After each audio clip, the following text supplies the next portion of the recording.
Bismillahirrahmanirrahim. Assalamualaikum warahmatullahi wabarakatuh. Alhamdulillahi rabbil alamin. Wassalatu wassalamu ala asyrafil anbiya'i wal mursalin wa ala alihi wa ashabihi ajma'in, amma ba'd. Faqala Allahu ta'ala fi kitabihil karim, a'udzu billahi minasy syaithanir rajim. Bismillahirrahmanirrahim.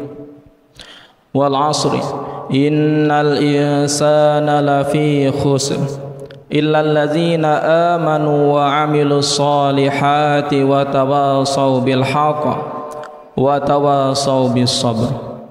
Ma'asyiral muslimin, jamaah salat zuhur yang insya akan kita adakan setelah ini yang dirahmati oleh Allah Subhanahu wa taala.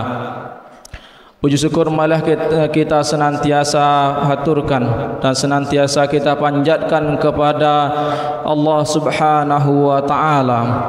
Allahur Rahman dan Allahur Rahim. Allah yang Maha Pengasih yang tentunya kasihnya Allah itu tak pernah pilih kasih.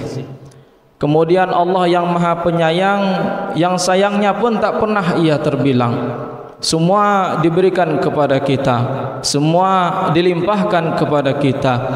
Bahkan nikmatnya pun sungguh kalau kita menghitungnya, wa in tuhsuha nikmatallahi la tuhsuha wa in ta'uddu nikmatallahi la tuhsuha. Maka sungguh jika kita mau menghitung nikmat Allah Subhanahu wa taala, la tuhsuha, niscaya kita akan tidak sanggup untuk menghitungnya. Terkadang kita ini terlalu berlebihan. Bahasa lainnya terkadang kita terlalu sombong dan tidak tahu diri. Sebab apa?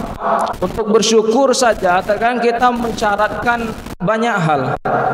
Untuk berterima kasih saja kepada Allah Subhanahu wa taala kita mensyaratkan dulu.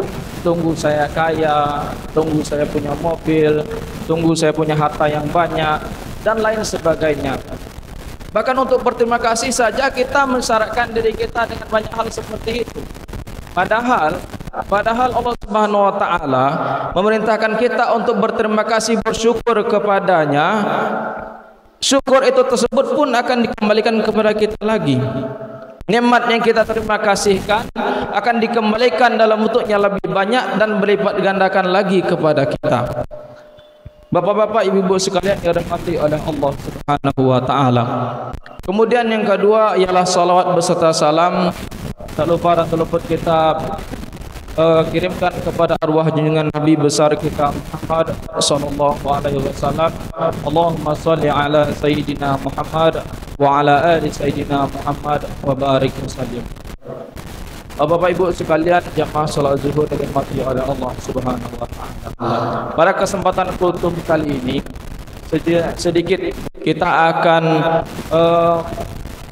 mengambil pemahaman atau mengambil sedikit penjelasan dari surat pendek yang barangkali kita sudah hafal semuanya, yakni surat Al-'Asr. Sebenarnya dibacakan di mukadimah tadi, wal 'asri innal insana lafi khusr illa alladzina amanu wa 'amilus solihati wa tawassaw bil haqqi wa tawassaw bis sabr. Yang mana pada surat ini Allah Subhanahu wa taala bersumpah, wal 'asri, demi masa, innal insana lafi khusr, sesungguhnya sekalian manusia ini berpotensi untuk merugi. Bapak Ibu sekalian, kita adalah manusia. Kita insan, manusia ciptaan Allah Subhanahu wa taala. Semua dari kita ini berpotensi untuk merugi. Dalam hal apa tadi? Maka kesempatan kita merugi ini dikecualikan oleh Allah Subhanahu wa taala pada ayat setelahnya, illal ladzina amanu. Yang pertama dikecualikan ialah orang-orang yang beriman. Bapak Ibu yang dirahmati oleh Allah Subhanahu wa taala. Sedikit kita jelaskan tentang iman ini. Coba kita lihat sekeliling kita. Coba kita lihat di luar sana. Apakah orang-orang di luar sana tidak tahu tentang kewajiban sholat? Apakah orang-orang sekitar kita di luar sana tidak tahu tentang bagaimana perintah Allah Subhanahu wa taala? Bahkan terkadang mereka lebih tahu dari kita tentang keutamaan menjalankan perintah Allah Subhanahu wa taala. Lantas kenapa dengan begitu ringannya ia meninggalkan? Karena apa tadi? Karena ketiadaan iman di dalam dada. Bapak Ibu dirahmati oleh Allah Subhanahu wa taala. Iman terutama dalam diri kita masing-masing, hanya kitalah yang tahu. Iman kita hanya disebutkan sebagai manusia, terkadang naik dan terkadang turun. Sama halnya dengan wadahnya ialah hati. Hati dalam secara lughawi bahasa Arab itu juga diartikan dengan kalimat qalbun yang berarti berbolak-balik. Nah, lantas bagaimana caranya agar hati kita ini selalu menetap, agar keimanan kita ini tetap dan bahkan naik? Maka sungguh cara untuk memantapkan iman yang telah kita tanamkan dalam hati kita ialah terus dengan mengerjakan amal soleh. Bapak Ibu sekalian dirahmati oleh Allah Subhanahu wa taala. Maka seringkali ayat di dalam Al-Qur'an itu selalu disandingkan allazina amanu wa amilus solihat. Yakni ketika seorang telah beriman, maka nampaklah dari pekerjaannya secara lahiriah. Secara zahiriahnya nampak amalus solihat, amal solehnya itu meningkat. Baik itu secara kuantitasnya, baik itu secara kualitasnya, itu nampak. Sebab apa? Ketika hatinya telah mantap, ketika hatinya telah baik, karena disebutkan bahwasanya jika hati itu baik, wa in salahal jasadu kullu, nampak dari pekerjaannya, nampak dari kelakuannya yang digambarkan oleh jasmaninya itu baik, maka lihatlah ia adalah hatinya baik. Pun sebaliknya, ketika hatinya itu rusak, wa in fasadal jasadu kullu, maka sungguh jika ketika seorang hatinya telah rusak, maka lihatlah tidak ada gerakan, tidak ada getaran di dalam hatinya. Ketika dipanggil untuk sholat misalnya, tidak ada getaran untuk melangkah ke masjid untuk mengerjakan kewajiban kepada Allah Subhanahu wa taala. Demikian pula dengan mengerjakan yang dilarang oleh Allah Subhanahu wa taala, berbuat dosa dan lain sebagainya. Tidak ada lagi rasa bersalah di dalam hatinya, tidak ada lagi rasa penyesalan di dalam hati kecilnya ketika berbuat salah. Maka sungguh yang demikian ialah wadah dari keimanannya, hatinya tersebut ialah telah rusak. Maka sungguh yang bisa menilai diri kita, yang bisa menilai kondisi keimanan kita, yang bisa menilai baik atau rusaknya wadah keimanan kita tadi ialah diri kita sendiri. Ma'asyiral muslimin, jamaah salat zuhur dirahmati oleh Allah Subhanahu wa taala.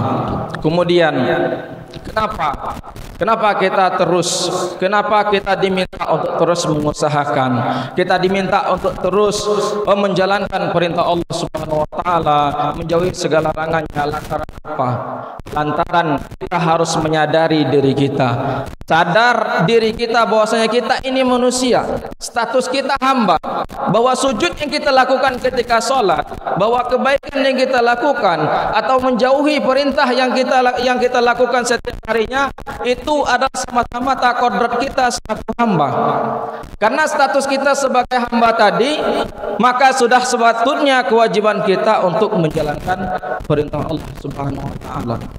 Jangan menganggap bahwa kewajiban yang kita lakukan ialah beban bagi kita. Jangan sampai kita menganggap larangan yang dilakukan, larangan yang diperintahkan tersebut, hal itu semata-mata untuk melarang diri kita untuk bebas. Jangan sampai kita berpikir seperti itu. Maka perbaikilah diri kita sekali lagi, perbaikilah mindset kita, pemikiran kita, bahwa sesungguhnya kita status sebagai hamba memiliki Tuhan untuk disembah, memiliki larangan yang harus untuk kita tinggalkan. Maka dengan adanya kita mengerjakan amal soleh, dengan adanya kita terus melakukan amal, meningkatkan amal soleh kita, maka hal tersebut juga dapat meningkatkan kualitas keimanan kita. Bapak Ibu dirahmati oleh Allah Subhanahu wa taala, sebagai kesimpulan dari kultum kita pada siang hari ini, maka dari itu nilailah baik-baik dari kita. introspeksilah diri kita. Sejauh mana wadah dari keimanan kita, sejauh mana hati kita telah mengeras atau mungkin telah menghitam karena dosa-dosa yang telah kita kerjakan. Jika hati kita terasa tidak tersentuh lagi dengan nasihat-nasihat baik, tidak ada getaran lagi dengan ajakan-ajakan untuk kebaikan, atau tidak ada lagi rasa bersalah atau rasa penyesalan ketika melakukan dosa, maka berhati-hatilah. Maka berhati-hatilah, sungguhnya hati kita tersebut telah mulai mengeras, dan jangan sampai hati kita mati hingga mengakibatkan keimanan kita pun ikut lenyap. Ma'asyiral muslimin, jamaah salat zuhur dirahmati Allah Subhanahu wa taala. Mungkin hanya itu yang dapat kami sampaikan. Kalaupun ada kata yang salah, kami mohon maaf. Semoga apa yang disampaikan tadi dapat bermanfaat bagi kita baik dunia hingga akhirat kelak. Amin amin ya rabbal alamin. Wabillahi taufiq wal hidayah. Assalamualaikum warahmatullahi wabarakatuh.